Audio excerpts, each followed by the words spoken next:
강원도의 깊은 산중, 백암사 바이안 씨의 새벽은 세상의 모든 소리가 잠든 채 오직 자기 자신만의 소리로 가득 차 있었다. 억겁의 세월을 견뎌온 소나무 숲을 스치는 바람소리, 이름 모를 산새의 청아한 울음소리, 그리고 대형전 처마 끝에 매달린 풍경 에핑칭, 이 바람에 흔들리며 내는 맑고 여운 깊은 소리. 혜민 후이민 스님은 그 모든 소리의 결을 느끼며 묵묵히 새벽 예불을 위한 마당을 쓸고 있었다. 그의 손에 들린 대나무 빗자루는 마치 그의 몸의 일부인 것처럼 군더더기 하나 없는 내 탈없는 움직임으로 마당의 먼지와 낙엽을 쓸어냈다.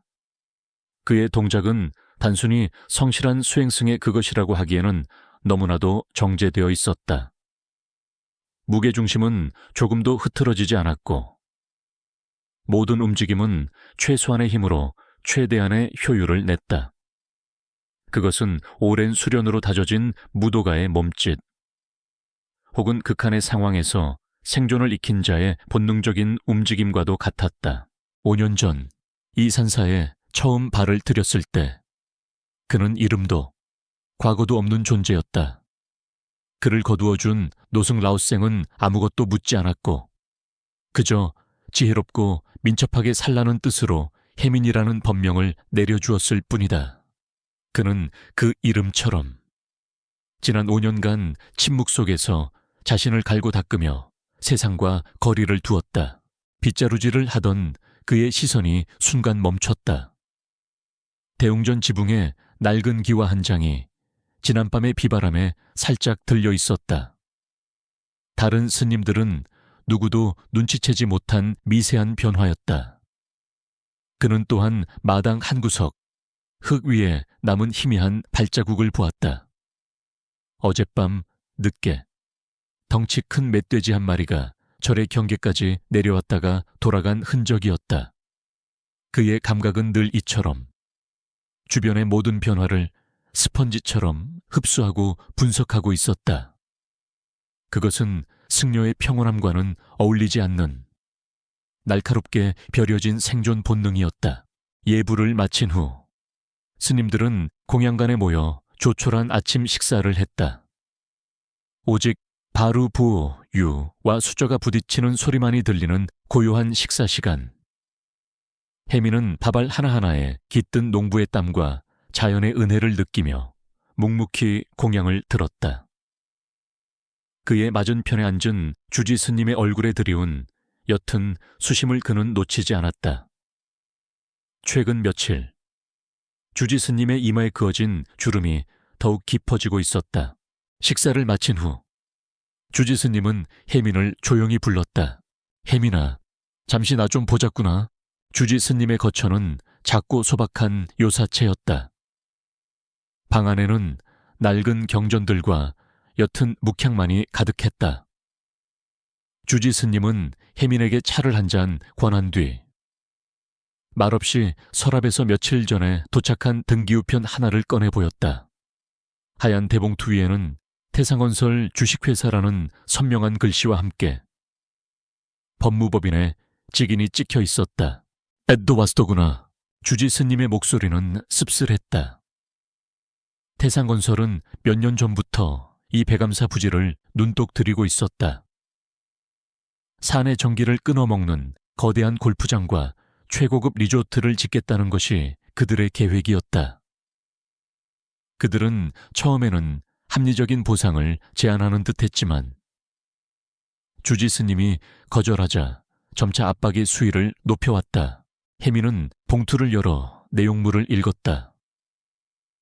이전의 것들과는 차원이 다른 최후 통첩과도 같은 문서였다. 지역개발 특별 조례안이라는 생소한 법 조항을 근거로 사찰 부지를 강제 수용할 수 있다는 협박성 문구와 함께 터무니없이 낮은 보상금이 적혀 있었다. 문서의 마지막 장에는 정해진 기일까지 퇴거하지 않을 시 법적, 물리적 조치를 감행할 것이라는 내용이 명시되어 있었다. 법이라는 것이 가진 자들의 방패이자 칼이 되는 세상이구나. 주지 스님은 탄식했다. 그는 평생을 부처님의 가르침에 따라 살아온 사람이었다. 세상의 탐욕과 폭력 앞에서 그의 손에 들린 것은 낡은 목탁과 경전뿐이었다. 혜민은 아무 말도 하지 않았다. 그의 눈은 문서의 차가운 글자들 너머 그 뒤에 숨겨진 최태석이라는 인물의 탐욕스러운 얼굴을 꿰뚫어 보고 있었다. 태상건설의 회장 최태석, 언론에서는 자수성가한 유능한 사업가로 포장되어 있지만 그가 어떻게 부를 축적했는지, 그 과정에서 얼마나 많은 이들의 눈물을 흘리게 했는지 혜민은 어렴풋이 알고 있었다. 그가 떠나온 세상은 바로 그런 종류의 인간들이 지배하는 곳이었다. 어찌하면 좋겠느냐. 혜민아, 주지 스님의 물음은 답을 구하는 것이 아닌 무거운 마음을 덜어내기 위한 독백에 가까웠다. 혜민은 조용히 문서를 접어 봉투에 다시 넣었다. 그리고는 창밖의 산을 바라보았다. 안개에 휩싸인 산봉구리들은 마치 수묵화처럼 고요했다. 그는 이 평화가 얼마나 소중한 것인지, 그리고 이 평화를 지키기 위해 때로는 어떤 대가를 치러야 하는지를 알고 있었다. 주지 스님, 혜민이 마침내 입을 열었다. 그의 목소리는 평소처럼 차분했지만 그 안에는 강철 같은 의지가 느껴졌다. 부처님의 가르침은 자비이지만 그 자비는 불의에 굴복하라는 뜻은 아닐 것입니다. 세상의 법이 우리를 지켜주지 못한다면 우리는 우리만의 방식으로 이곳을 지켜내야 합니다. 그의 말에 주지 스님은 놀란 눈으로 그를 바라보았다. 지난 5년간 혜민은 단 한 번도 자신의 의견을 이토록 강하게 피력한 적이 없었다. 그는 언제나 물처럼 조용히 흐르며 자신의 자리를 지킬 뿐이었다. 혜민의 눈빛은 더 이상 평범한 수행승의 그것이 아니었다. 깊고 고요한 호수 아래 거대한 무언가가 깨어나는 듯한 서늘한 빛이 감돌고 있었다. 그가 애써 묻어두었던 과거의 편린들이 그의 의지와는 상관없이 수면 위로 떠오르고 있었다. 전략을 수립하고 적을 분석하고 위협을 제거하던 시절의 기억들. 그는 아직 싸우고 싶지 않았다. 그는 이 산사에서 얻은 평온을 깨뜨리고 싶지 않았다. 하지만 세상의 탐욕은 그의 마지막 안식처마저 위협하고 있었다. 걱정하지 마십시오. 스님, 아직 시간이 있습니다. 그리고 방법은 늘 있기 마련입니다. 그는 자리에서 일어나 주지 스님에게 깊이 허리를 숙여 합장했다. 그리고는 요사체를 나섰다. 밖은 어느새 안개가 걷히고 아침 햇살이 눈부시게 쏟아지고 있었다. 하지만 혜민은 그 햇살 속에서 다가오는 어두운 그림자를 똑똑히 보고 있었다. 고요했던 백암사의 일상에 파문의 첫 번째 돌이 던져졌다. 최후통첩이 도착한 후 며칠 동안 백암새는 무거운 침묵이 감돌았다. 스님들은 평소와 다름없이 수행에 정진했지만 그들의 얼굴에는 깊은 근심이 서려 있었다. 주지 스님은 관할구청과 종단에 도움을 요청하는 서신을 보냈지만 돌아온 것은 절차에 따라 해결될 것이니 기다리라는 원론적인 답변뿐이었다. 그 절차라는 것이 누구를 위해 움직이는지 모두가 암묵적으로 알고 있었다. 혜민은 그 불안한 공기 속에서도 동요하지 않았다. 그는 새벽에 일어나 마당을 쓸고 텃밭을 가꾸고 법당을 청소했다. 하지만 그의 감각은 사찰의 경계를 넘어 산 아래로 향하는 좁은 비포장도로 끝에 닿아 있었다. 그는 기다렸다. 저기 모습을 드러낼 시간을. 그의 과거 경험은 최태석 같은 부류의 인간들이 법적인 통보만으로 만족하지 않으리라는 것을 말해주고 있었다. 그리고 나흘째 되던 날 정고. 그들은 모습을 드러냈다. 산사의 고요함을 깨뜨리며 검은색 승합차 한 대가 먼지를 일으키며 절 마당까지 거칠게 들어왔다. 차에서 내린 것은 누가 봐도 정상적인 방문객이 아닌 온몸에 문신을 하고 험악한 인상을 한 사내 대여섯 명이었다. 그들은 사찰의 경건한 분위기를 비웃기라도 하듯 시끄럽게 떠들며 담배 연기를 아무렇게나 내뿜었다. 선두의 선. 값비싼 양복을 입었지만 어딘지 모르게 천박함이 흐르는 중년 남자가 주위를 둘러보며 소리쳤다. 여기 책임자 누구야? 주지 영감님 계신가? 주지 스님이 공양간에서 나오자 다른 스님들도 그 뒤를 따랐다. 혜미는 장작을 패던 도끼를 내려놓고 조금 떨어진 곳에서 상황을 주시했다. 무슨 일로 오셨소? 거사님들, 주지 스님은 동요하지 않고 차분하게 물었다. 무슨 일이긴 태산건설에서 왔소. 우리가 보낸 서류는 잘 읽어보셨겠지. 좋게 말할 때 이사 준비들 하시라고 미리 알려주러 온 거야. 여긴 곧 대한민국 VVIP들을 위한 최고급 리조트가 들어설 자리니까. 남자는 스님들을 위아래로 훑어보며 비아냥거렸다.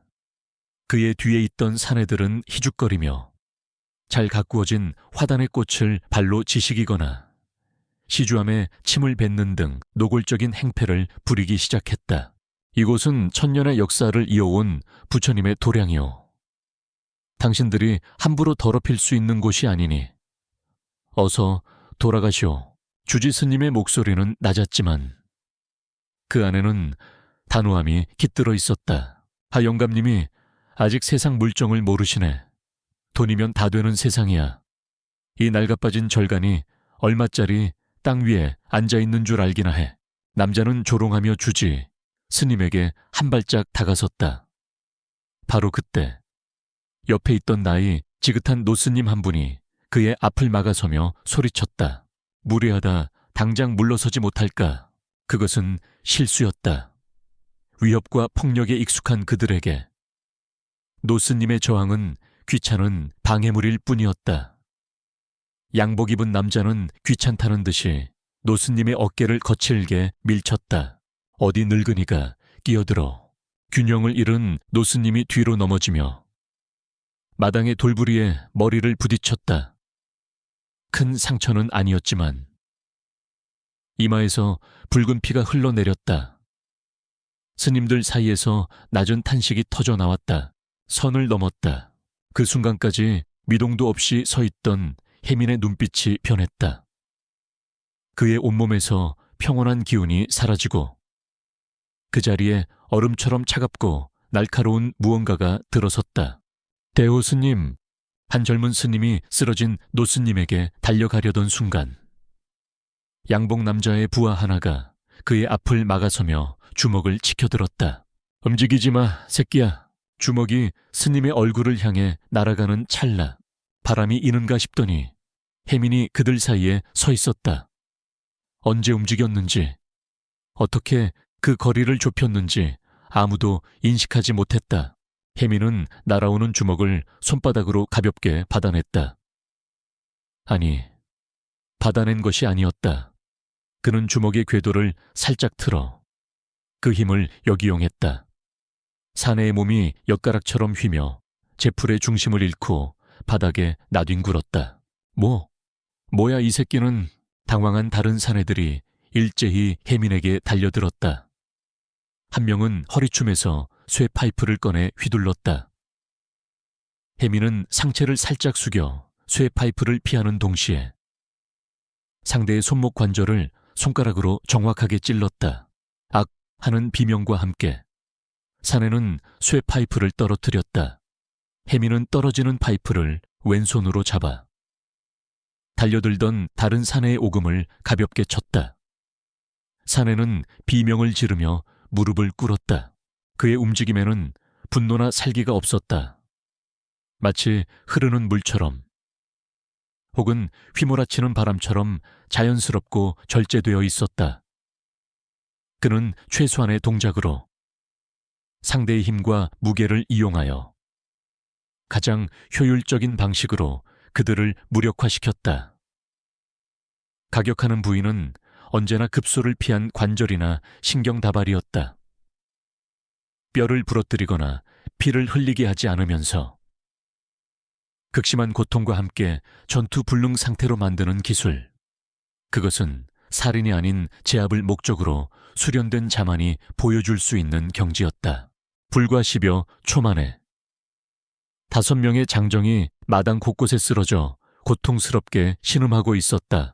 유일하게 남은 양복 입은 남자는 눈앞의 광경을 믿을 수 없다는 듯 겁에 질린 얼굴로 뒷걸음질 쳤다. 회색 승복을 입은 마른 체구의 젊은 스님, 그가 어떻게 혜미는 쓰러진 자들을 한번 쳐다본 후 천천히 그 남자에게로 시선을 돌렸다.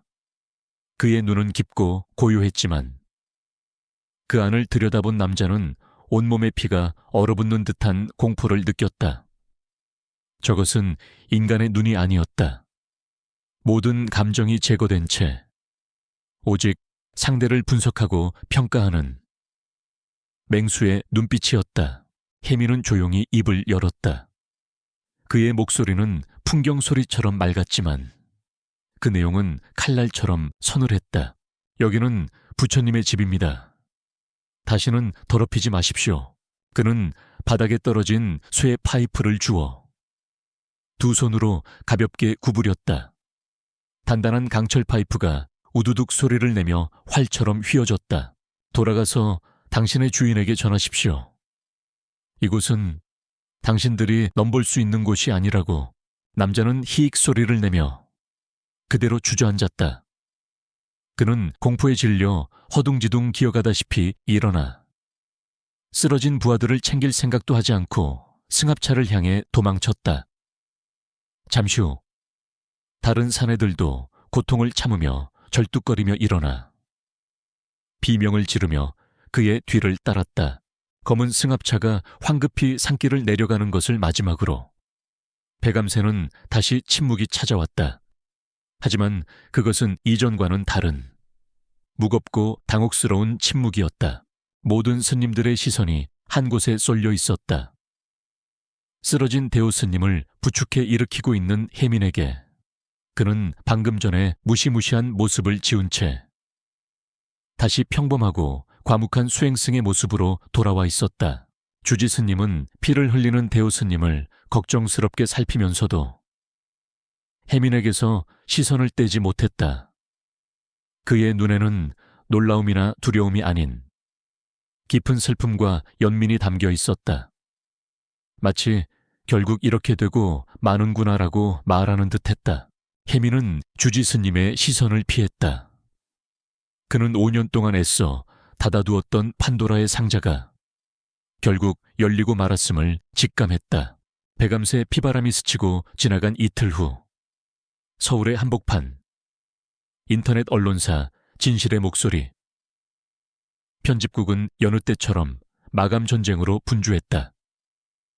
그 전쟁터의 가장 치열한 중심에 한서진 한루이 젠 기자가 있었다. 그녀의 책상은 각종 서류와 취재 수첩, 지도, 그리고 식어 빠진 커피컵들로 이루어진 요새와도 같았다. 요새의 중앙에는 태상언설 비리 의혹이라는 제목의 거대한 화이트보드가 서 있었고 그 위에는 인물 관계도와 자금 흐름이 거미줄처럼 얽혀 있었다. 한서진은 지난 6개월간 태상건설의 회장 최태석을 추적해왔다. 그녀는 그의 성공 신화 뒤에 감춰진 수많은 불법과 탈법의 흔적들을 쫓았지만 최태석의 방어벽은 철옹성 같았다. 그는 막강한 자금력과 교묘한 법률 자문단, 그리고 보이지 않는 정치적 비호 세력을 이용해 모든 증거를 묻어버렸다.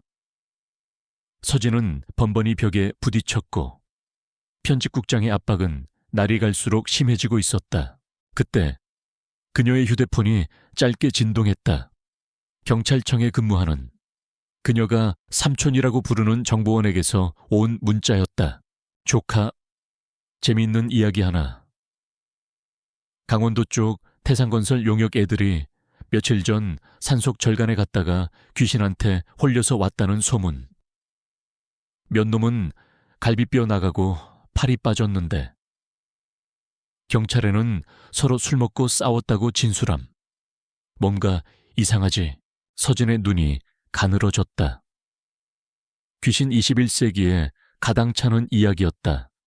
하지만 태상건설 용역, 강원도 절간, 그리고 부상이라는 키워드들이 그녀의 기자적 본능을 자극했다. 최태석이 노리고 있는 강원도 부지 중에는 보상 문제로 마찰을 빚고 있는 오래된 사찰이 하나 있었다. 배감사. 그녀는 즉시 인터넷으로 배감사를 검색했다. 깊은 산속에 고립된 관광객의 발길도 거의 닿지 않는 작은 절이었다. 이런 곳에 최태석의 용역 깡패들이 왜 갔을까? 그리고 그들을 제압한 귀신의 정체는 무엇일까?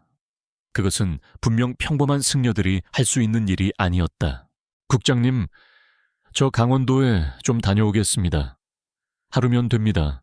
편집국장의 만류에도 불구하고 서진은 간단한 취재 장비를 챙겨 자신의 낡은 SUV에 몸을 실었다. 이건 그냥 감이었다. 최태석이라는 거대한 벽을 무너뜨릴 아주 작은 균열이 어쩌면 그 상식 밖의 소문 속에 숨어 있을지도 모른다는 감. 서울의 잿빛 빌딩 숲을 벗어나 차는 푸른 산들이 파도처럼 넘실 때는 강원도로 향했다. 구불구불한 산길을 한참이나 더 올라가서야 서진은 길의 끝에서 배감사의 낡은 일주문을 발견할 수 있었다. 차에서 내린 그녀는 깊게 숨을 들이마셨다. 도시의 매연과는 비교할 수 없는 맑고 청정한 공기가 폐부 깊숙이 스며들었다. 사찰의 첫인상은 고요함 그 자체였다. 오랜 세월의 흔적이 묻어나는 목조 건물들, 풍경 소리, 그리고 마당을 쓰는 한 젊은 스님의 빚을 소리만이 들릴 뿐이었다. 며칠 전 깡패들이 휩쓸고 갔다는 흔적은 거의 보이지 않았다. 다만 깨진 항아리 조각들이 한쪽에 치워져 있는 것이 유일한 증거였다. 서진은 마당을 쓰는 스님에게 다가갔다. 회색 승복을 입은 그는 마른 체격이었지만 어딘지 모르게 단단한 느낌을 주었다. 스님, 주지 스님을 좀 뵐 수 있을까요? 빗질을 멈춘 스님이 고개를 돌렸다. 혜민이었다. 그는 낯선 방문객을 잠시 말없이 바라보았다. 그의 눈빛은 평범한 호기심이 아니었다. 마치 그녀의 옷차림, 말투, 표정을 순식간에 분석하고 판단하는 듯한 날카롭고 깊은 눈빛이었다. 서진은 자신도 모르게 순간 움찔했다. 주지 스님께서는 지금 참선 중이십니다. 속세의 손님을 만날 시간이 없으십니다. 혜미는 정중하지만 단호하게 거절했다. 그의 목소리는 차분했지만 더 이상의 질문을 허용하지 않겠다는 벽이 느껴졌다. 서울에서 온 기자입니다. 며칠 전 태상건설 사람들이 이곳에 다녀갔다는 얘기를 들었습니다. 그 일에 대해 여쭙고 싶은 것이 있어서 서진이 자신의 신분을 밝히며 명함을 내밀었다. 혜미는 명함을 받지 않았다. 잘못 아신 것 같습니다. 이곳에는 그런 사람들이 온 적이 없습니다. 완벽한 거짓말이었다. 표정 하나, 목소리 톤 하나 변하지 않았다. 서진은 수많은 인터뷰 상대를 겪어봤지만 이처럼 자신의 속내를 완벽하게 감추는 사람은 처음이었다. 하지만 놀라가 주십시오, 모살님. 혜미는 다시 빗자루를 들었다. 대화를 끝내겠다는 명백한 신호였다. 서진은 어이가 없었다. 하지만 그녀는 포기하지 않았다. 그녀는 혜민의 주변을 맴돌며 그의 모습을 관찰했다. 그녀는 발견했다. 그의 손, 승려의 손이라고 하기에는 굳은 살이 박인 위치가 이상했다. 빗자루질이나 농사일로 생기는 굳은 살이 아니었다. 손날과 주먹 관절 부위에 집중된 마치 오랫동안 무언가를 단련한 사람의 손 같았다. 그리고 그의 걸음걸이, 소리 없이 땅을 스치듯 걷는 그의 발걸음은 무게중심의 이동이 완벽하게 통제되어 있었다. 서진은 다시 말을 걸었다. 이번에는 다른 방식으로 접근했다. 스님은 무술을 수련하셨습니까? 혜민의 빗자루질이 아주 찰나의 순간 멈칫했다. 너무나 미세한 변화라 보통 사람이라면 눈치채지 못했겠지만 서진의 눈은 그것을 놓치지 않았다. 수행의 한 방편으로 몸을 단련할 뿐입니다. 혜민은 평정을 되찾고 대답했다. 며칠 전 왔던 그분들도 스님의 그 단련을 체험하고 돌아갔겠군요. 그렇죠. 서진의 질문은 이제 확신에 차 있었다. 혜민은 대답 대신 묵묵히 빗자루질을 계속했다. 그때 요사체에서 주지 스님이 모습을 드러냈다. 아마도 그들의 대화를 들은 모양이었다. 그만하거라. 혜민아, 손님이 오셨는데 차 한 잔 내어드려라. 주지 스님의 등장으로 서진은 겨우 혜민과의 불편한 대화를 끝내고 주지 스님과 마주 앉을 수 있었다. 주지 스님은 태상건설의 위협에 대해서는 인정했지만 며칠 전의 폭력 사태에 대해서는 끝까지 함구했다. 다만 그의 눈빛은 서진에게 무언의 경고를 보내는 듯했다. 더 이상 파고들지 말라는. 결국 서진은 별다른 소득 없이 절을 나서야 했다. 그녀는 차에 올라타 백미러로 점점 작아지는 백암사를 바라보았다. 주지 스님은 법당으로 들어갔고 혜민 스님은 다시 마당 한가운데 서서 묵묵히 비지를 계속하고 있었다. 겉보기에는 완벽한 패배였다. 하지만 서진의 입에는 희미한 미소가 걸려 있었다. 그녀는 특종 기사를 얻지는 못했다. 대신 그보다 훨씬 더 흥미로운 것을 발견했다. 최태석이라는 거대하고 부패한 성벽. 그 성벽을 무너뜨릴 수 있는 아무도 예상하지 못한 비장의 무기. 바로 저 회색 승복 속에 자신의 정체를 감추고 있는 산사의 귀신. 그녀는 차에 시동을 걸었다. 돌아가서 다시 처음부터 모든 것을 재조사해야 했다. 이제 목표는 단순히 최태석의 비리를 밝히는 것이 아니었다. 저 미스터리한 스님의 정체는 무엇이며 그가 왜 저 깊은 산속에 숨어 있는지, 그리고 그의 힘을 어떻게 세상의 정의를 위해 이끌어낼 것인지. 속세의 바람이 마침내 천년 고찰에 굳게 닫힌 문틈을 비집고 들어가기 시작했다.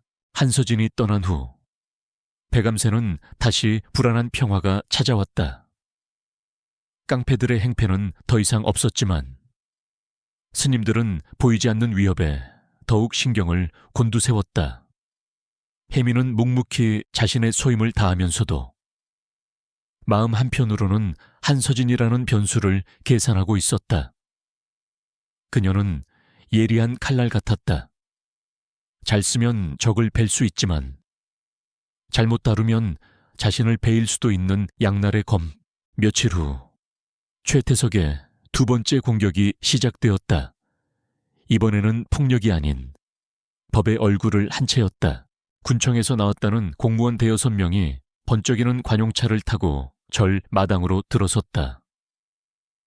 그들은 문화재 및 산림보호법 위반 실태조사라는 거창한 명목을 내걸었지만 그들의 눈빛과 태도는 며칠 전의 깡패들과 조금도 다르지 않았다.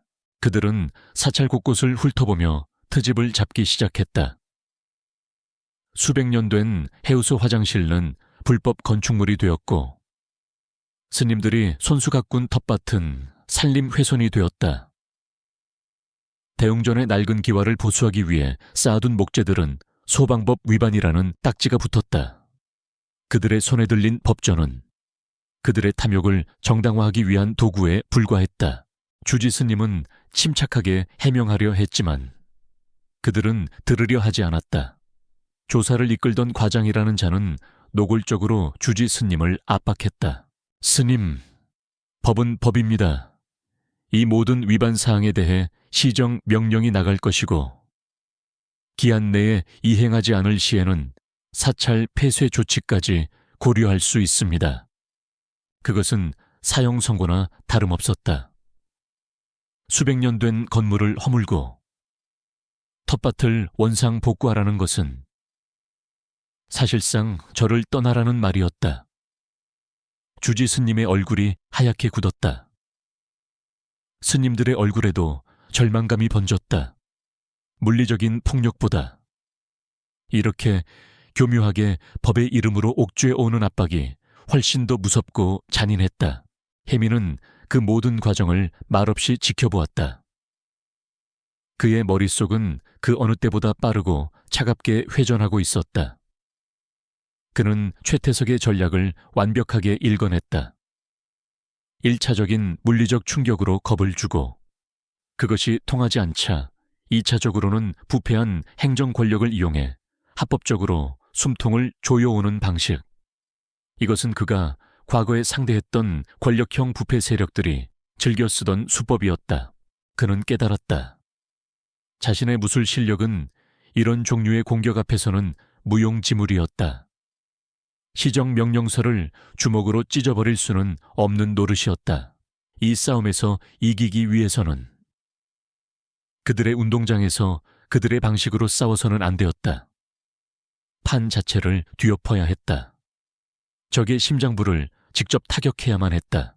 그리고 그 일을 위해서는 속세의 무기가 필요했다. 바로 한서진이라는 무기. 공무원들이 만족스러운 표정으로 돌아간 그날 오후 마치 운명처럼 한서진이 다시 배감사를 찾아왔다. 그녀의 얼굴에는 며칠 전에 막연한 호기심 대신 확신에 찬 무언가가 자리 잡고 있었다. 그녀는 절의 침통한 분위기를 보고 자신이 예상한 대로 일이 벌어졌음을 직감했다. 이번에는 혜민이 먼저 그녀에게 다가갔다.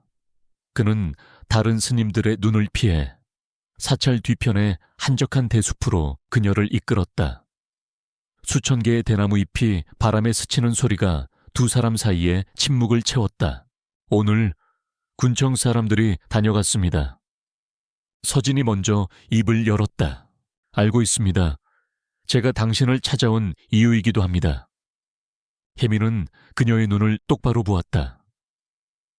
그의 눈빛은 더 이상 자신을 감추려 하지 않았다. 한서진 기자님, 당신은 최태석을 무너뜨리고 싶어 하고 나는 이 절을 지키고 싶어 합니다. 목표는 다르지만 적은 같습니다. 서진은 놀라지 않았다. 그녀는 이 스님이 평범하지 않다는 것을 이미 꿰뚫어 보고 있었다. 그녀는 팔짱을 끼고 그의 다음 말을 기다렸다. 나는 속세의 법이나 언론의 생리를 모릅니다. 당신의 세계에서 나는 아무런 힘이 없습니다. 하지만 나는 당신이 보지 못하는 것을 볼 수 있습니다. 거대한 그림 속에서 각각의 조각들이 어떻게 연결되는지를 읽어낼 수 있습니다. 방향을 제시하겠다는 뜻입니까? 서진이 날카롭게 물었다. 내가 왜 당신을 믿어야 하죠? 당신은 대체 누굽니까? 내가 누구인지는 중요하지 않습니다. 중요한 것은 내가 당신에게 무엇을 줄 수 있느냐는 것이겠죠. 혜미는 잠시 말을 멈췄다. 그는 서진의 의심과 경계심을 충분히 이해했다. 신뢰는 말이 아닌 결과로 증명해야 했다. 증거를 하나 드리겠습니다. 당신이 이 제안을 받아들일지 말지를 판단할 수 있는 그는 나지막한 목소리로 말했다. 최태석의 자금 세탁 통로 중 하나는 블루마운틴 로지스틱스라는 물류회사를 통해 이루어집니다. 위장회사죠. 지난달 15일 그 회사에서 거액의 자물료가 빠져나갔을 겁니다. 그 돈이 흘러들어간 계좌의 주인은 오늘 이곳에 다녀간 군청 도시계획과장의 처남입니다. 서진의 눈이 커졌다. 이것은 단순한 추측이 아니었다. 너무나도 구체적이고 핵심을 찌르는 정보였다. 만약 이것이 사실이라면 최태석과 지역 공무원 사이에 검은 커넥션을 증명할 수 있는 결정적인 증거였다. 이런 고급 정보는 내부자가 아니면 절대 알 수 없는 것이었다. 어떻게 그걸 나는 그저 흩어져 있는 점들을 연결했을 뿐입니다. 혜미는 자신의 능력에 대해 더 이상 설명하지 않았다. 이 정보가 사실인지 아닌지는 기자님께서 직접 확인해 보시면 될 겁니다. 그리고 만약 사실이라면 다시 나를 찾아오십시오. 그때 우리의 진짜 전쟁을 시작할 수 있을 겁니다. 그는 서진에게 선택권을 넘겼다. 그는 강요하지 않았다. 다만 거부할 수 없는 미끼를 던졌을 뿐이다. 서진은 잠시 동안 혜민을 말없이 바라보았다. 회색 승복을 입은 스님. 그러나 그의 두뇌는 그 어떤 전략가보다도 치밀하고 그의 눈빛은 그 어떤 승부사보다도 날카로웠다. 그녀는 직감했다. 이 남자는 위험하지만 동시에 최태석이라는 거인을 잡을 수 있는 유일한 기회라는 것을. 알겠습니다. 서진이 마침내 결심한 듯 말했다. 당신이 준 정보가 사실로 확인되면 다시 오겠습니다. 그때는 당신도 나에게 모든 것을 말해줘야 할 겁니다. 내가 할 수 있는 한에서. 기꺼이. 혜민은 짧게 답했다. 그렇게 깊은 산사의 대나무 숲 속에서 속세의 기자와 과거를 숨긴 스님 사이에 누구도 알지 못하는 은밀한 동맹이 맺어졌다. 서진은 산을 내려가는 내내 심장이 세차게 뛰는 것을 느꼈다. 그녀는 거대한 태풍의 눈으로 걸어 들어가고 있었다.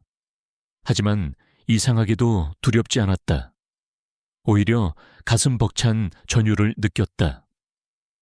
혜민이 던져준 정보의 조각을 손에 쥔 채 그녀는 엑셀을 밟았다. 이제 방역의 시간이었다. 한서진은 서울로 돌아오자마자 혜민이 던져준 블루마운틴 로지스틱스라는 조각을 파고들었다. 그녀는 자신의 모든 정보원과 수단을 총동원했다. 이틀 밤낮의 추적 끝에 그녀는 마침내 결정적인 증거를 손에 넣었다. 혜민의 말대로 정확히 지난달 15일에 거액의 돈이 군청과장 천암의 대포통장으로 흘러 들어간 금융거래 내역이었다. 서진은 모니터에 떠있는 거래 내역을 보며 전율했다.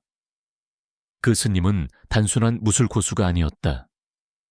그는 보이지 않는 돈의 흐름과 권력의 이면을 꿰뚫어보는 무서운 통찰력과 분석력을 가진 전략가였다. 그녀는 혜민에게 보안 메신저를 통해 짧은 메시지를 보냈다. 당신이 맞았어요. 이제 뭘 하면 되죠? 답장은 거의 즉시 돌아왔다. 최태석의 현재가 아닌 과거를 파고드시오. 구체적으로 20년 전 그가 지금의 제국을 세우게 된 첫 번째 사업부터 혜민의 지시는 명확했다. 거대한 나무를 쓰러뜨리기 위해서는 그 뿌리부터 파헤쳐야 한다는 것을 그는 알고 있었다. 그들의 은밀한 공조는 그렇게 시작되었다. 서진은 최전선에서 정보를 수집하는 야전 사령관이었고 혜민은 후방의 지휘 통제실에서 모든 정보를 분석하고 다음 작전을 지시하는 총사령관이었다. 서진은 혜민의 지시에 따라 먼지 쌓인 과거의 기록들을 뒤지기 시작했다.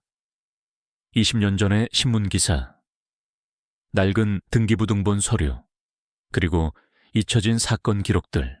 혜민은 서진이 보내오는 정보의 조각들을 배감사 경전도서관의 고요함 속에서 맞춰 나갔다. 그는 마치 거대한 바둑판을 내려다보는 기사 키슈처럼 각각의 정보들이 의미하는 바와 그것들이 어떻게 연결되는지를 읽어내고 있었다. 서진의 추적은 20년 전 설악밸리 개발 사업이라는 프로젝트에 다다랐다. 당시만 해도 무명이었던 최태석의 태산건설이 맡았던 사업이었다. 그러나 그 사업은 극심한 반대에 부딪혔다. 환경 파괴를 우려한 지역 주민들과 환경단체들이 결사적으로 저항했던 것이다. 그리고 서진은 그곳에서 이상한 점을 발견했다. 당시 주민 시위를 이끌었던 중심인물 김영수라는 남자가 어느 날 갑자기 실종된 사건이었다. 경찰은 단순 가출로 잠정 결론 내리고 수사를 종결했지만 그의 가족들은 그가 절대 그럴 사람이 아니라고 주장했다. 공교롭게도 김영수가 사라진 직후 주민들의 반대 운동은 동력을 잃고 와해되었다. 그리고 최태석은 헐값에 부지를 매입하여 성공적으로 리조트를 건설했다. 그 사업의 성공이 바로 오늘날의 최태석을 만든 발판이었다. 서진은 이 모든 자료를 스캔하여 혜민에게 전송했다. 뭔가 이상해요. 너무 공교롭지 않나요? 그날 밤 혜민은 등불 하나에 의지한 채 서진이 보내온 자료들을 밤새도록 검토했다.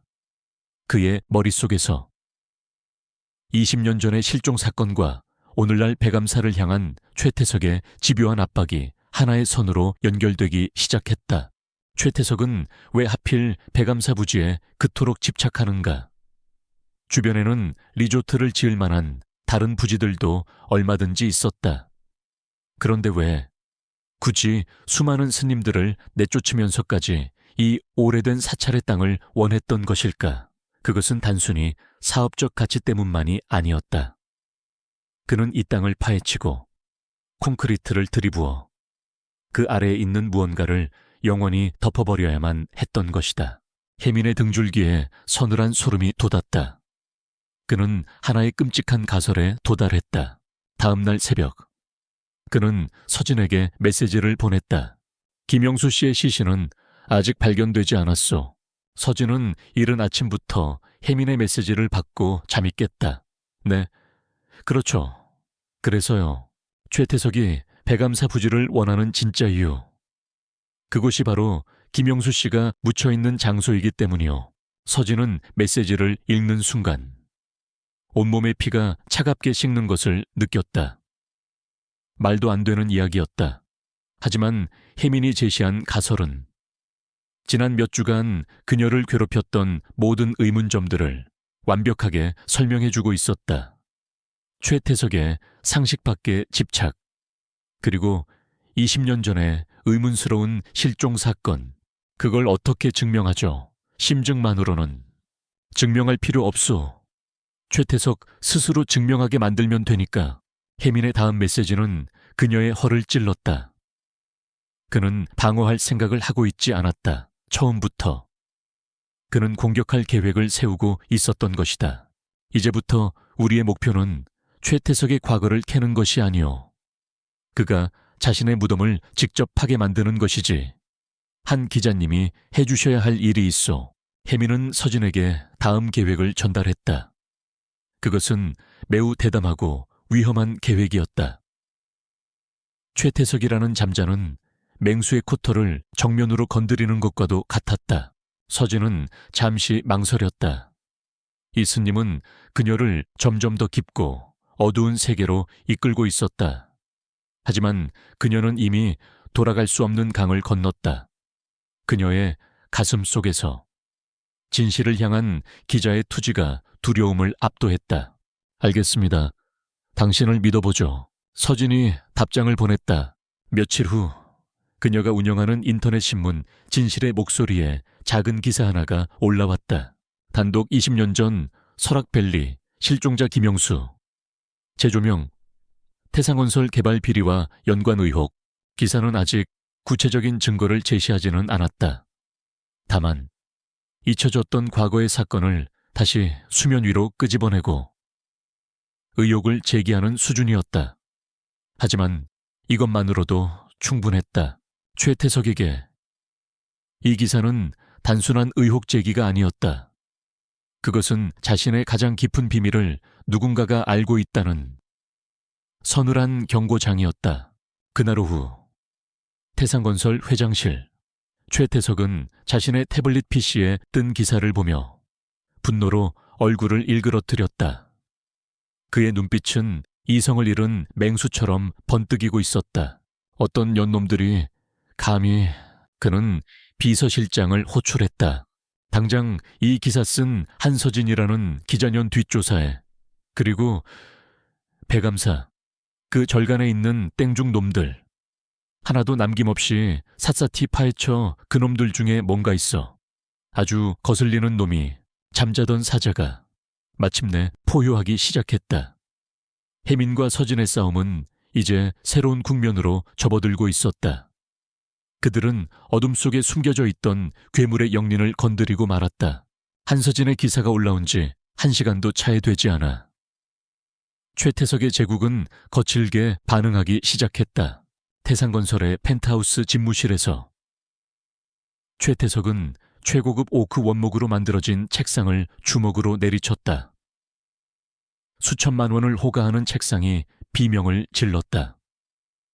그의 얼굴은 분노로 시뻘겋게 달아올라 있었고 눈은 증오로 번뜩였다. 20년 동안 그를 옥죄어온 악몽. 그가 성공의 재단 아래 완벽하게 묻어버렸다고 생각했던 원죄가 이름도 없는 인터넷 신문 기자 따위에 의해 파헤쳐지려 하고 있었다. 김실장, 최태석이 인터폰에 대고 낮게 으르렁거렸다. 곧바로 양복을 입은 감정을 읽을 수 없는 얼굴의 남자가 들어왔다. 그는 최태석의 수족이자 그의 모든 더러운 일을 처리하는 해결사였다. 네, 회장님, 한서진, 진실의 목소리 기자. 인연에 대해 알아봐. 아니, 알아보는 수준에서 그치지 마.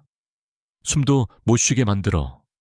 회사, 집, 가족, 과거, 모든 걸 털어서 먼지 하나까지 남기지 마. 그리고 경고를 해. 이 바닥에서 발 못 붙이게 만들겠다고. 그래도 까불면 처리해. 처리하라는 말에 담긴 살벌한 의미를 김 실장은 정확히 이해했다. 그는 말없이 고개를 숙였다. 그리고 배감사, 그 절간 평범한 땡중들이 아니야. 지난번에 보낸 놈들 기억하지? 귀신에 홀린 것처럼 당했어. 이번엔 전문가들을 보내 조용히. 그림자처럼 움직여. 그 절간에 있는 놈들 하나하나 사진 찍고 신원 조회해. 특히 그 젊은 놈. 뭔가가 있어. 그놈 정체를 알아내. 최태석의 지시는 신속하고 무자비했다. 그는 자신의 비밀을 지키기 위해서라면 살인도 마다하지 않을 준비가 되어 있었다. 그날 오후부터 한서진을 향한 공격이 시작되었다. 첫 공격은 디지털 세계에서 이루어졌다. 진실의 목소리 홈페이지가 정체불명의 대규모 디도스, DDoS 공격을 받아 서버가 다운되었다. 서진의 개인 이메일과 클라우드 계정은 해킹당했고 그녀가 몇 달간 모아온 태상건설 관련 취재 자료들이 모두 삭제되었다. 그녀의 컴퓨터 화면에는 단 한 줄의 메시지만이 섬뜩하게 떠 있었다. 너무 깊이 파고들면 익사할 수 있다. 서진은 등골이 오싹해지는 것을 느꼈지만 여기서 멈출 수는 없었다. 그녀는 자료들을 외장 하드에 백업해둔 자신을 칭찬하며 보안 전문가에게 연락해 서버 복구를 요청했다. 하지만 진짜 공격은 그날 밤에 찾아왔다. 야근을 마치고 지친 몸으로 자신의 오피스텔에 돌아온 그녀는 문이 살짝 열려 있는 것을 발견했다. 심장이 쿵 하고 내려앉았다. 그녀는 조심스럽게 안으로 들어갔다. 도둑이 든 것 같지는 않았다. 없어진 물건은 없었다. 대신 누군가 그녀의 공간을 침범했다는 흔적들이 노골적으로 남아있었다. 책상 위에 있던 취재 수첩들은 갈갈이 찢겨 바닥에 흩뿌려져 있었고 화이트보드에 있던 최태석의 관계도는 붉은 립스틱으로 난도질되어 있었다. 그리고 침실 문을 열었을 때 그녀는 비명을 지를 뻔했다. 그녀의 베개 위에 목이 꺾인 비둘기 한 마리가 놓여 있었다.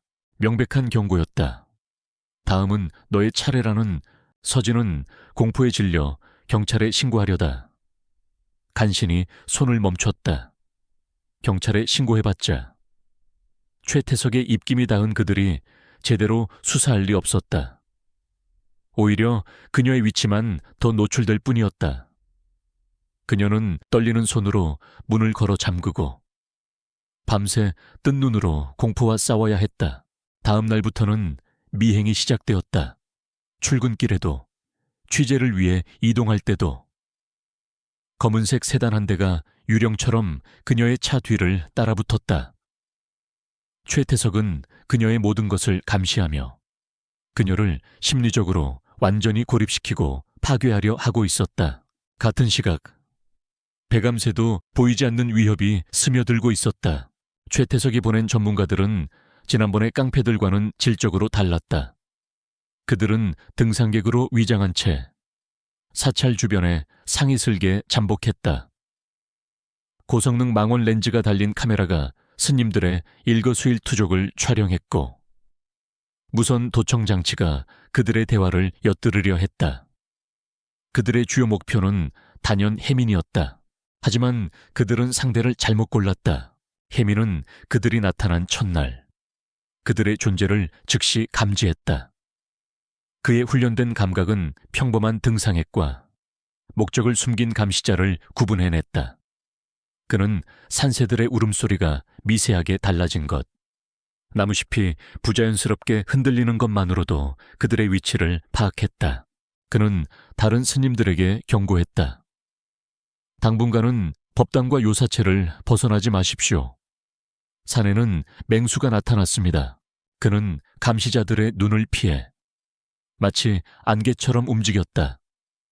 그는 일부러 카메라의 사각지대만을 골라 이동했고 중요한 대화는 침묵의 선문답 치안 웬다으로 나누었다. 최태석의 팀은 며칠간의 잠복에도 불구하고 혜민의 흐릿한 뒷모습 사진 몇 장 외에는 아무런 소득도 얻지 못했다.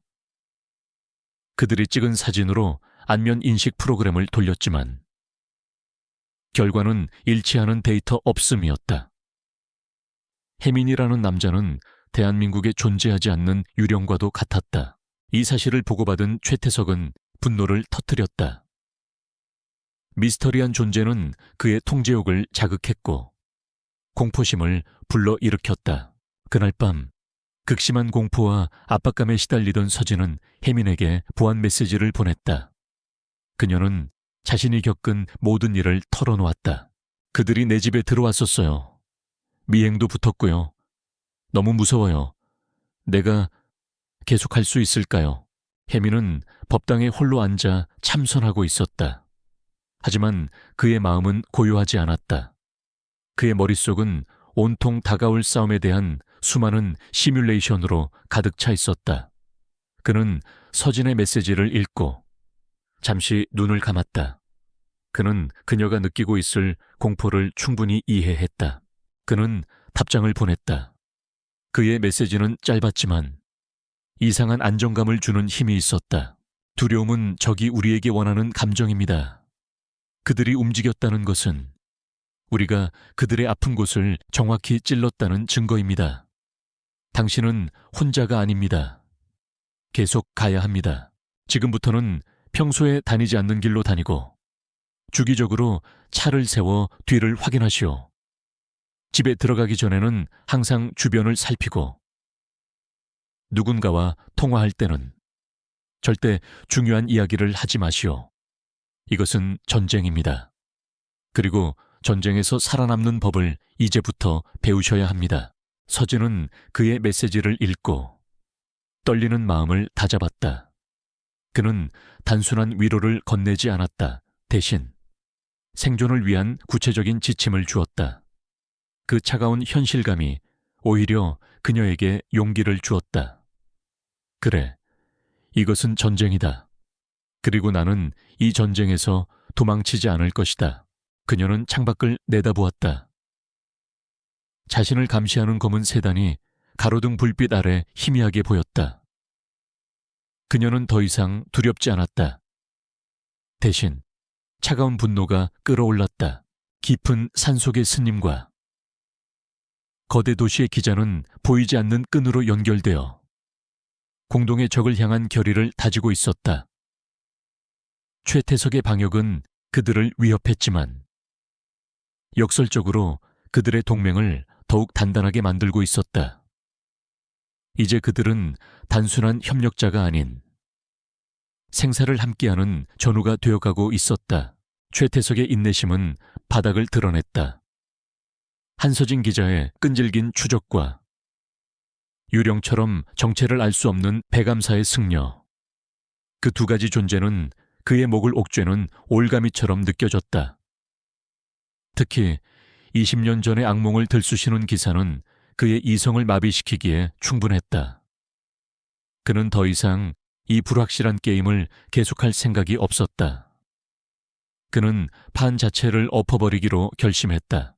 그날 저녁, 강원도 일대에는 태풍의 영향으로 거센 비바람이 몰아치기 시작했다. 최태석은 창밖으로 펼쳐진 폭풍우를 보며 김 실장에게 마지막 지시를 내렸다. 오늘 밤 끝내. 그의 목소리는 지옥의 악마처럼 차가웠다. 배감사, 그 절간을 싹 다 밀어버려. 땡중 놈들도 처리해. 산사태나 벼락으로 인한 화재 사고처럼 보이게 꾸며 증거도, 증인도 남기지 마. 그 땅 밑에 묻힌 비밀은 영원히 묻혀 있어야만 해. 알겠습니다, 회장님. 김 실장은 감정 없는 목소리로 답하고 어둠 속으로 사라졌다. 그는 전직 특수부대 출신들로 구성된 자신의 팀을 소집했다. 그들은 단순한 깡패가 아니었다. 살인과 파괴에 특화된 최태석이 기른 사냥개들이었다. 밤이 깊어지자 빗줄기는 더욱 거세졌다. 천둥이 산을 울리고 번개가 칠흑 같은 어둠을 섬광처럼 갈라놓았다. 배감사는 폭풍우에 휩싸인 외로운 섬 같았다. 하지만 그 폭풍 속에서 해미는 깨어 있었다. 그는 사냥개들의 접근을 이미 감지하고 있었다. 어둠 속에서 부자연스럽게 움직이는 기척들, 비바람 소리에 섞여 들려오는 미세한 금속성 마찰음, 그의 모든 감각이 위험을 경고하고 있었다. 그는 이미 모든 준비를 마친 상태였다. 해가 지기 전 그는 주지 스님과 다른 스님들을 설득하여 사찰 뒤편의 낡은 창고 지하에 숨겨진 비밀 공간으로 피신시켰다. 오늘 밤 사찰에 큰 애군이 닥칠 것입니다. 제가 모든 것을 막아낼 때까지 부디 이곳에서 부처님께 기도를 올려주십시오. 주지 스님은 그의 눈을 보고 더 이상 아무것도 묻지 않았다. 그저 그의 손을 잡고 스스로를 잃지 말거라는 말만을 남겼을 뿐이었다. 이제 이 넓은 사찰에 남은 것은 해민. 단 한 명뿐이었다. 12명의 그림자가 비를 뚫고 소리 없이 사찰 경내로 스며들었다. 그들은 야간 투시경을 쓰고 소음기가 달린 총과 날카로운 군용 나이프를 든 채였다. 리더인 김 실장은 수신호로 팀을 둘로 나누어 법당과 요사체를 동시에 포위하라고 지시했다. 그들의 계획은 간단했다. 모든 승려를 신속하게 제거하고 곳곳에 인화 물질을 뿌린 뒤 벼락이 떨어진 것처럼 위장하여 불을 지르는 것이었다. 김 실장의 팀이 대웅전 문을 조심스럽게 열었을 때 그들을 맞이한 것은 텅 빈 법당과 고요히 앉아있는 거대한 불상뿐이었다. 아무도 없다. 요사체를 확인해. 김 실장이 나지막이 명령하는 순간이었다. 어둠 속에서 무언가가 날아와 그의 턱 밑을 스치고 지나갔다. 그가 피한 것은 혜민이 지붕 위에서 던진 작은 기왓장이었다. 그것은 공격이 아닌 신호였다. 나는 너희를 보고 있다는 위다. 한 명이 소리치며 지붕을 향해 총을 겨누는 순간 그의 등 뒤에서 혜민이 나타났다. 그는 젖은 낙엽처럼 소리 없이 접근해 상대의 목 뒤 신경다발을 손날로 정확하게 가격했다. 비명조차 지르지 못한 채 사내는 쓰러졌다. 흩어져 놈을 찾아. 김 실장이 당황하여 소리쳤다. 그때마다 번개가 터져 찰나의 순간 동안 혜민의 잔상이 사찰 곳곳에서 나타났다 사라졌다. 그는 처마 밑 그림자에 거대한 나무 기둥 뒤에 낡은 종탑 위에 있었다. 그는 전장이 된 사찰의 모든 지형지물을 자신의 몸처럼 활용했다. 그것은 학살이 아닌 사냥이었다. 혜민은 사냥감들을 하나씩 무리의 대열에서 떼어냈다. 그는 어둠과 비바람을 자신의 은신처로 삼았다. 한 명은 좁은 회랑으로 유인되어 미끄러운 마룻바닥에 균형을 잃는 순간 혜민의 장태복부를 맞고 쓰러졌다. 또 한 명은 텃밭에 진흙탕에서 발이 빠진 채 등 뒤에서 뻗어나온 혜민의 팔에 목이 졸려 의식을 잃었다.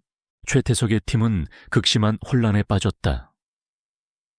그들은 최첨단 장비를 갖춘 전문가들이었지만 지금 그들은 눈에 보이지 않는 유령과 싸우고 있었다. 상대는 한 명이었지만 마치 10명의 복병이 있는 것처럼 그들을 농락했다.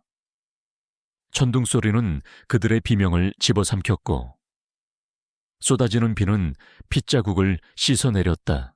젠장 모두 대웅전으로 집결해 놈을 안으로 끌어들여 김 실장은 이성을 잃고 소리쳤다. 남은 5-6명의 대원들이 대웅전 안으로 모여들어 서로 등을 맞댄 채 방어 태세를 갖췄다.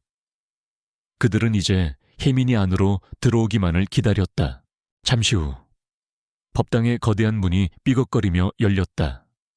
비에 흠뻑 젖은 혜민이 그림자 속에서 천천히 모습을 드러냈다. 그의 회색 승복은 흙과 비로 더러워져 있었지만 그의 눈빛은 그 어느 때보다 차갑고 명징하게 빛나고 있었다. 이런 쥐새끼 같은 놈. 김 실장은 혜민을 향해 총구를 겨누며 조롱했다. 혜민은 아무 말 없이 그들을 바라보았다. 그의 등 뒤에는 자비로운 미소를 짓고 있는 거대한 금동 불상이 있었다.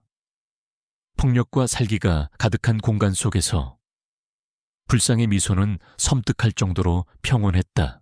스시! 김 실장의 명령과 함께 총구들이 불을 뿜었다. 하지만 혜민의 몸은 이미 그 자리에 없었다. 그는 총알보다 빠르게 몸을 날려 거대한 나무 기둥 뒤로 몸을 숨겼다. 그는 굴러다니는 촛대 하나를 발로 차 반대편으로 날려보냈다. 소리를 들은 대원들이 그쪽으로 총을 쏘는 순간 혜민은 다시 어둠 속을 가로질러 그들의 배후로 파고들었다. 마지막 전투는 그 좁은 법당 안에서 벌어졌다. 혜민은 더 이상 숨지 않았다. 그는 폭풍의 핵이 되어 그들의 심장부로 뛰어들었다. 그의 손과 발은 무자비한 무기가 되었다. 그는 팔꿈치로 상대의 명치를 찍고 무릎으로 관절을 꺾었다. 그는 살생을 피하기 위해 필사적으로 노력했다. 하지만 그의 몸에 밴 기술들은 상대를 가장 효율적으로 파괴하도록 설계된 것들이었다. 그의 내면에서는 승려로서의 자비심과 전사로서의 생존 본능이 처절하게 충돌하고 있었다. 마침내 법당 안에는 단 2사람만이 서 있었다. 혜민과 김 실장. 괴물 같은 자식. 김 실장은 나이프를 고쳐주며 거친 숨을 몰아쉬었다. 혜민은 대답하지 않았다. 그는 천천히 김 실장을 향해 걸어갔다. 그의 눈에는 분노도 두려움도 없었다. 오직 이 모든 것을 끝내야 한다는 차가운 결의만이 존재했다. 2사람의 몸이 마지막으로 허공에서 격돌했다. 번개가 창호지를 찍고 들어와 불상 앞 먼지 속에서 엉겨붙은 2개의 그림자를 비추었다. 짧은 비명소리와 함께 김 실장의 몸이 무겁게 바닥으로 쓰러졌다. 혜민은 피와 땀과 비로 범벅이 된 채 쓰러진 자들의 한가운데에 서 있었다. 밖에서는 거짓말처럼 비바람이 잦아들고 있었다. 그는 고개를 들어 자신을 내려다보는 불상의 얼굴을 보았다. 불상은 여전히 모든 것을 이해한다는 듯 자비로운 미소를 짓고 있었다. 하지만 혜민은 자신의 손에 묻은 피의 감각을 그리고 자신의 영혼에 새겨진 폭력의 낙인을 똑똑히 느끼고 있었다. 그는 사찰을 지켜냈다. 하지만 그 대가로 그는 자신이 그토록 벗어나려 했던 과거의 망령을 자기 자신의 손으로 다시 불러내고 만 것이었다. 폭풍우가 백암사를 집어삼키고 있던 바로 그 시각, 서울의 한 낡은 모텔방 안에서는 또 다른 종류의 전쟁이 시작되고 있었다. 한서진은 노트북 화면에 불빛에 의지한 채 침대 가장자리에 위태롭게 걸터앉아 있었다. 창밖에서는 강원도의 산사만큼이나 거센 비바람이 도시를 때리고 있었다. 그녀는 창문을 통해 보이는 쏟아지는 비를 보며 지금 이 순간 산사에서 벌어지고 있을지도 모를 끔찍한 사투를 떠올렸다. 그녀의 심장은 공포와 불안으로 세차게 뛰었지만 그녀의 눈빛은 그 어느 때보다 단단하게 빛나고 있었다. 이제는 그녀가 나설 차례였다. 그녀의 노트북 화면에는 지난 며칠간 그녀와 혜민이 목숨을 걸고 정리한 모든 것이 담긴 파일 하나가 열려 있었다. 파일의 이름은 진실의 빛이었다. 그 안에는 최태석과 군청 공무원의 검은 거래를 증명하는 금융자료, 20년 전 김영수 씨의 실종 사건 기록, 그리고 당시 최태석의 협박에 못 이겨 헐값에 땅을 넘겼다는 늙은 마을 주민의 음성 녹취 파일까지. 최태석의 원죄를 증명할 모든 증거가 담겨 있었다. 그녀는 미리 작성해둔 이메일의 수신인 목록을 다시 한번 확인했다. 그녀가 다니는 진실의 목소리뿐만 아니라 대한민국 유수의 모든 언론사 편집국, 대검찰청 공보실, 그리고 부패 방지를 위해 활동하는 시민단체까지 수십 개의 주소가 빼곡히 적혀 있었다. 이것은 특종을 위한 기사가 아니었다.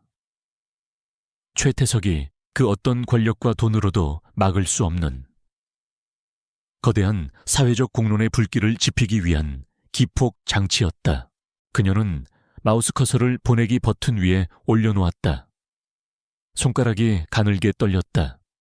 이 버튼을 누르는 순간 그녀의 인생은 다시는 예전으로 돌아갈 수 없을 것이다. 최태석은 그녀를 가만두지 않을 것이다. 하지만 그녀는 망설이지 않았다. 그녀의 눈앞에는 혜민 스님의 고요한 눈빛과 억울하게 사라져간 김영수라는 남자의 얼굴, 그리고 진실을 갈망하는 기자로서의 자기 자신의 모습이 겹쳐 보였다. 그녀는 깊게 숨을 들이마시고 버튼을 클릭했다. 파일이 전송되는 몇 초의 시간이 영원처럼 길게 느껴졌다. 잠시 동안 아무 일도 일어나지 않았다. 세상은 고요했다. 그녀의 심장 소리와 빗소리만이 방 안을 채웠다. 초조함에 입술을 깨물던 바로 그 순간이었다. 그녀의 휴대폰이 미친 듯이 울리기 시작했다. 그녀가 다니는 편집국의 국장이었고 다른 언론사 선후배 기자들이었다. 서진아, 이게 대체 다 뭐야 이 자료? 진짜야, 한 기자, 이거 단독 기사야, 출처가 어디야? 전화가 빗발치는 동안 인터넷 세상이 뒤집히기 시작했다. 가장 먼저 반응한 것은 24시간 뉴스를 내보내는 방송사들이었다. 정규 방송을 중단하고 긴급 속보 자막이 화면 하단에 떠올랐다. 속보, 태산건설 최태석 회장. 20년 전 설악밸리 실종사건 연루 의혹 제기돼 긴급 검찰. 태산건설 관련 대규모 비리 혐의 내사 착수. 포털 사이트의 실시간 검색어 순위는 순식간에 최태석, 태산건설, 김영수 실종사건, 백암사 등의 키워드로 도배되었다. 그녀가 터뜨린 진실의 폭탄은 대한민국 사회의 심장부에서 그 어떤 폭탄보다도 강력하게 폭발하고 있었다. 같은 시각, 서울의 야경이 한눈에 내려다 보이는 자신의 펜트하우스에서 최태석은 최고급 위스키를 마시며 김 실장에게서 걸려올 승전보를 기다리고 있었다. 그는 자신의 완벽한 승리를 의심하지 않았다. 시끄러운 기자년과 정체불명의 중 논만 처리하면 20년 묵은 비밀은 다시 땅속 깊이 묻힐 것이었다. 그때 그의 전화가 울렸다. 김 실장이 아니었다. 그에게 정치자금을 받아온 여당의 실세 국회의원이었다. 최 회장, 지금 인터넷 봤어. 이게 대체 무슨 일이야, 당신? 나까지 끌어들일 셈이야. 의원의 다급하고 분노의 찬 목소리에. 최태석은 불길한 예감을 느끼며 옆에 있던 태블릿 PC를 켰다. 그리고 자신의 이름으로 도배된 뉴스 기사들을 보고 그는 그대로 얼어붙었다. 그의 손에서 값비싼 크리스털 잔이 바닥으로 떨어져 산산조각 났다. 그의 제국이 무너지는 소리였다. 그가 믿었던 돈과 권력의 방패는 대중의 분노와 진실의 빛 앞에서 아무런 힘도 쓰지 못했다. 그에게 뇌물을 받아온 공무원들과 정치인들은 그를 외면하기 시작했고, 검찰은 여론의 압박에 못 이겨 이례적으로 신속하게 수사팀을 꾸렸다. 그가 수십 년간 쌓아올린 모든 것이 단 1시간 만에 신기루처럼 무너져 내리고 있었다. 최태석은 이성을 잃고 짐승처럼 포효하며 집무실의 모든 것을 닥치는 대로 부수기 시작했다. 하지만 그 어떤 것도 그의 눈앞에 닥친 파멸의 현실을 바꿔주지는 못했다. 모텔방 안에서 한서진은 그 모든 광경을 노트북 화면으로 지켜보고 있었다. 그녀는 자신이 시작한 거대한 폭풍을 보며 두려움 대신 뜨거운 무언가가 가슴 속에서 차오르는 것을 느꼈다.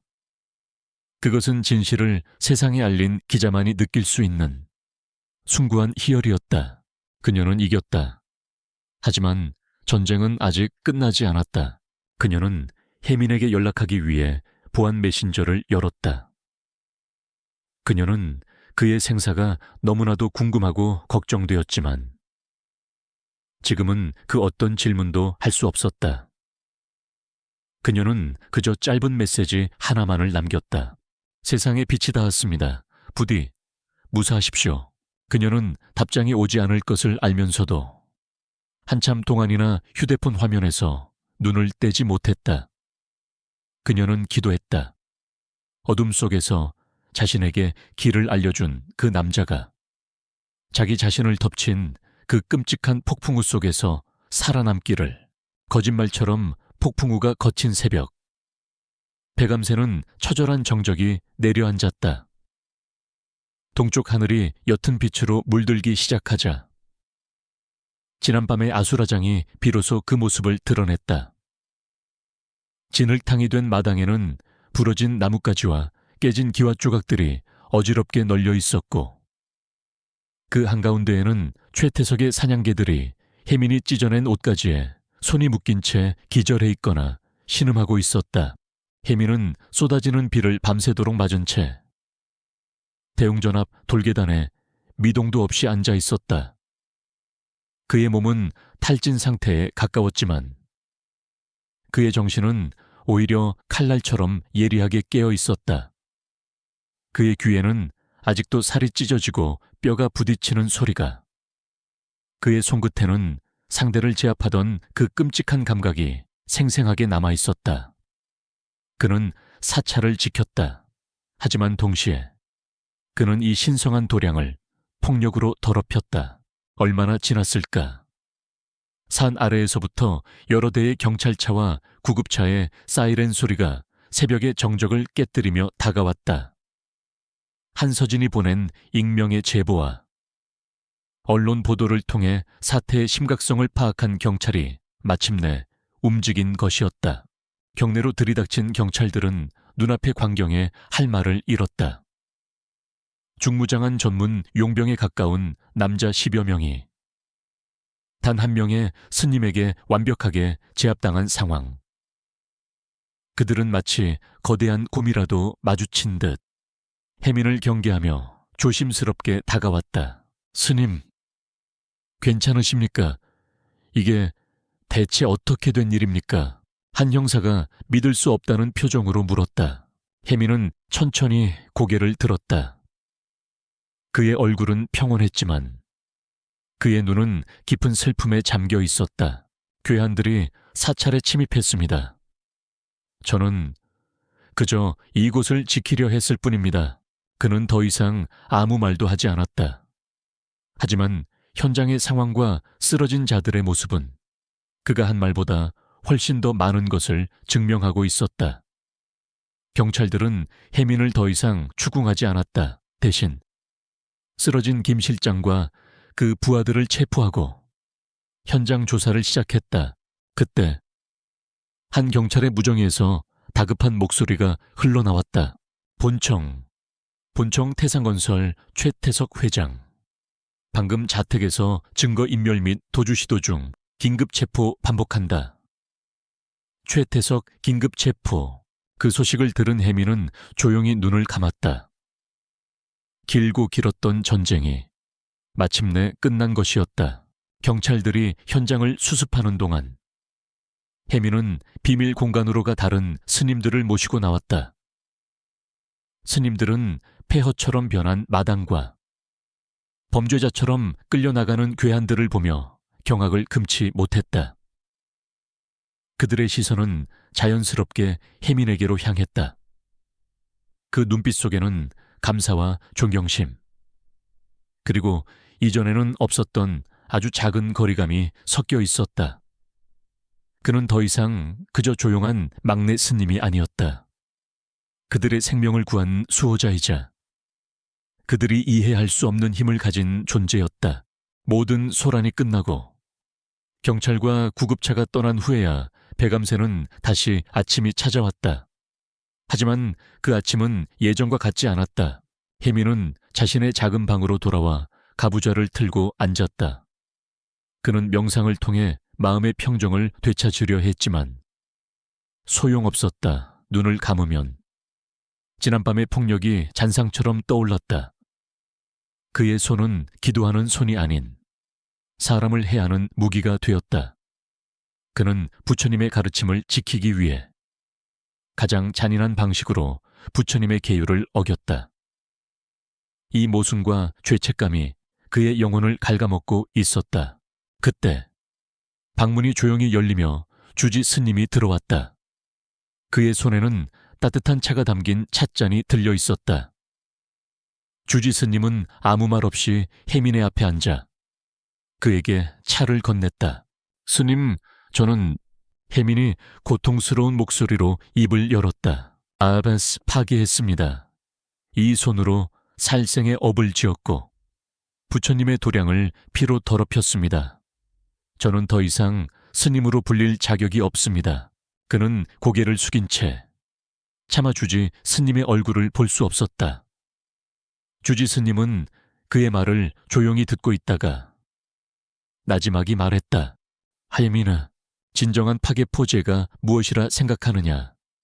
불의 앞에서 눈을 감고 지켜야 할 것을 지키지 못하는 무력함.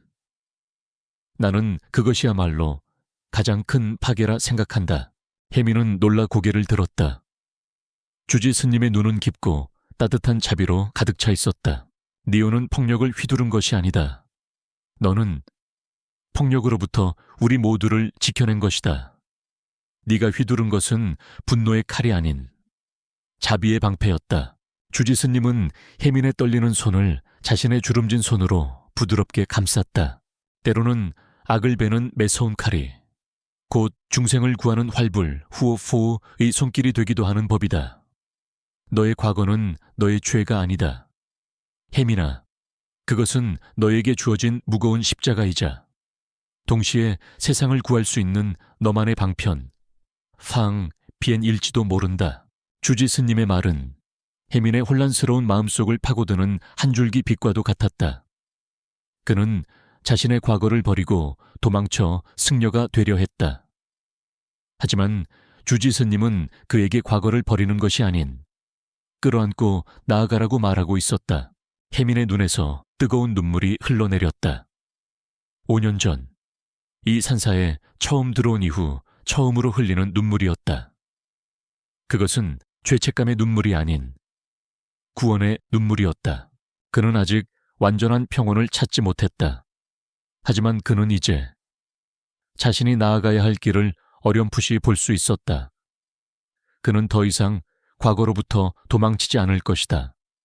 그는 전사의 기술과 승려의 마음을 모두 가진 채 자기 자신만의 방식으로 세상의 어둠과 맞서 싸워나갈 것이다. 그것이 바로 그에게 주어진 새로운 깨달음이자 그만의 구도의 길이었다. 폭풍은 지나갔고 그의 영혼에도 새로운 아침이 밝아오고 있었다. 그날의 폭풍우가 지나간 후 6달의 시간이 흘렀다. 백암새는 다시 평화가 찾아왔다.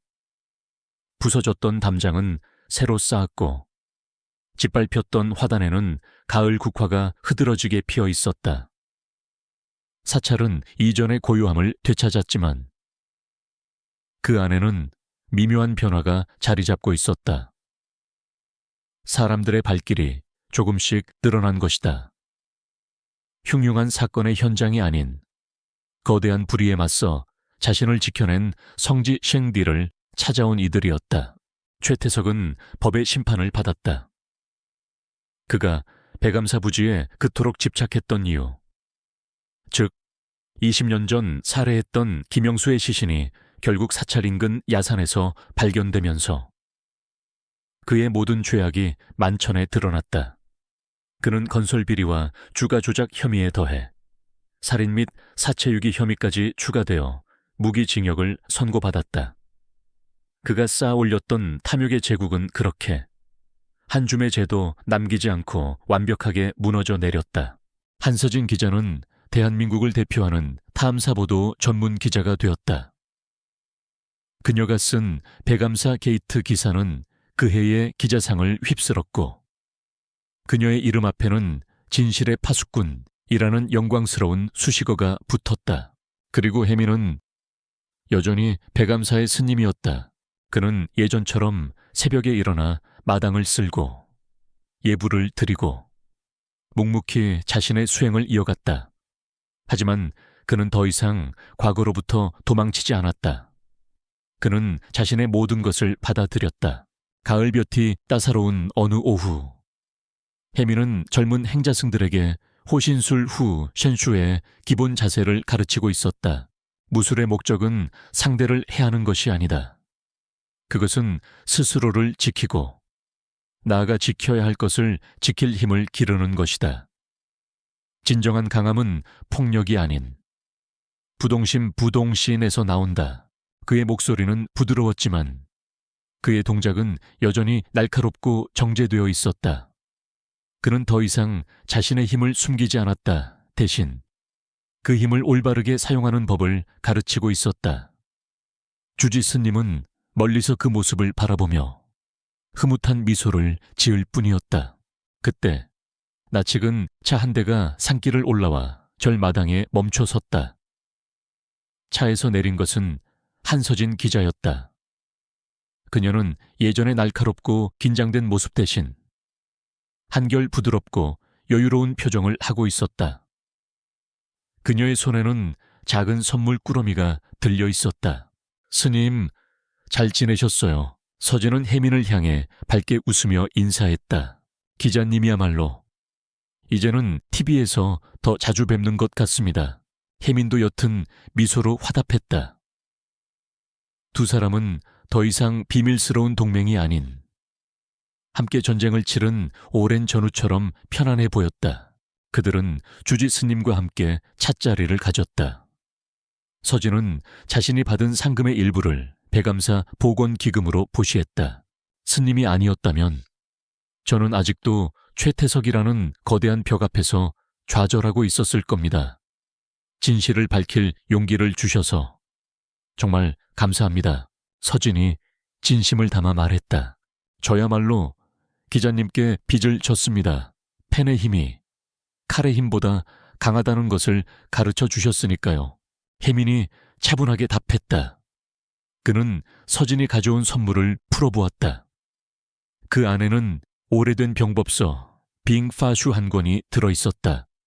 손자병법이었다. 스님께 어울리는 선물이 아닐지도 모른다고 생각했지만 왠지 이게 가장 필요하실 것 같아서요. 서진은 멋쩍게 웃었다. 혜민은 책을 소중하게 받아들며 고개를 끄덕였다. 최고의 선물입니다. 이제는 이 지혜를 사람을 해하는 것이 아닌 사람을 살리는 데 쓰도록 정진하겠습니다. 그는 답례로 자신이 직접 서각 슈카 한 작은 현판 하나를 그녀에게 건넸다. 그 안에는 단 2글자가 힘차게 새겨져 있었다. 정의청이. 서진은 현판을 받아들고 한참 동안 그 글씨에서 눈을 떼지 못했다. 해가 저물 무렵 서진은 서울로 돌아갔다. 혜미는 멀어져가는 그녀의 차를 배웅하며 사찰 앞마당에 섰다. 노을이 온 산을 붉게 물들이고 단풍잎들이 바람에 흩날리고 있었다. 그는 자신의 2 손을 내려다보았다. 한때는 사람을 죽이는 법을 배웠고 또 한때는 불경을 외우며 참회했던 손, 그리고 마침내 소중한 것을 지켜냈던 손. 그는 이제 이 손으로 무엇을 해야 할지 분명히 알고 있었다. 그의 구도의 길은 남들과는 다를 것이다. 그것은 고요한 참선만으로는 완성될 수 없는, 때로는 세상의 가장 어두운 곳과 맞서 싸워야만 하는 험난한 길이 될 것이다. 하지만 그는 이제 두렵지 않았다. 그는 전사이자 승려였고 그 모순 속에서 마침내 자기 자신을 찾아냈기 때문이다. 저녁 예불을 알리는 종소리가 산사 전체에 은은하게 울려 퍼졌다. 혜미는 조용히 돌아서서 대웅전을 향해 걸어갔다. 그의 등 뒤로 석양은 마지막 빛을 뿜어내며 새로운 내일의 여명을 약속하고 있었다. 그의 발걸음은 그 어느 때보다도 평온하고 단단했다.